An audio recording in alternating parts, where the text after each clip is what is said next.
भक्त ने विनम्र होकर प्रश्न किया, महाराज जी, भगवान शंकर ने कहा है कि श्री राम जी के चरणों की भक्ति कैसे प्राप्त होती है और भगवान की लीला कथा सुनने से क्या लाभ होता है।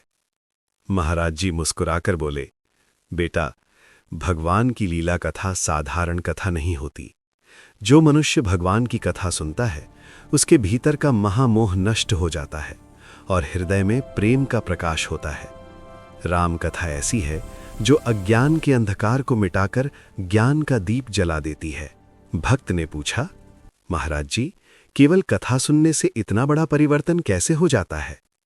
महाराज जी बोले, देखो बेटा, जब मनुष्य भगवान के चरित्र को सुनता है तब वो भगवान के स्वभाव को जानता है, और जो भगवान के स्वभाव को जान जाता है वो फिर संसार की ओर नहीं भागता। उसका मन केवल भजन में लगता है, क्योंकि भगवान का स्वभाव ही ऐसा है। वे दीन बंधु हैं, कृपालु हैं, पतितों को अपनाने वाले हैं। भक्त ने फिर पूछा, महाराज जी, भगवान का स्वभाव कैसा है। महाराज जी बोले, भगवान राम का स्वभाव देखो। सुग्रीव दुखी थे, भय में जी रहे थे, कहीं ठहर नहीं सकते थे। जब भगवान से मिले तो भगवान ने उन्हें भय से मुक्त किया, उनका दुख दूर किया, उनका सम्मान लौटाया, उन्हें राज्य दिया। लेकिन सुग्रीव भूल भी गए, फिर भी भगवान ने उन्हें त्यागा नहीं। यही तो भगवान का स्वभाव है बेटा। वे अपने जनों की भूल देखकर भी कृपा करना नहीं छोड़ते। भक्त ने भावुक होकर पूछा, महाराज जी, क्या भगवान इतने दयालु हैं कि अपराधियों पर भी कृपा कर दें। हाँ बेटा, भगवान का हृदय करुणा से भरा है।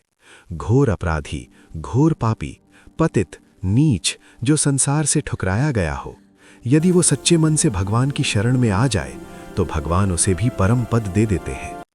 ऐसा कृपालु इस जगत में और कौन है।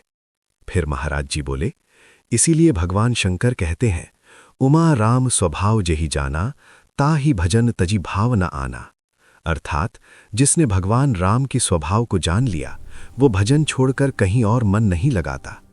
अंत में महाराज जी ने कहा, बेटा, जीवन का सार यही है कि भगवान की कथा सुनो, भगवान का नाम जपो और भगवान के चरणों में मन लगाओ। यही करने से संतुष्टि होती है, शांति मिलती है, प्रेम मिलता है और जीवन सफल हो जाता है। भगवान का नाम और भगवान की कथा ही मनुष्य के जीवन का सच्चा आधार है।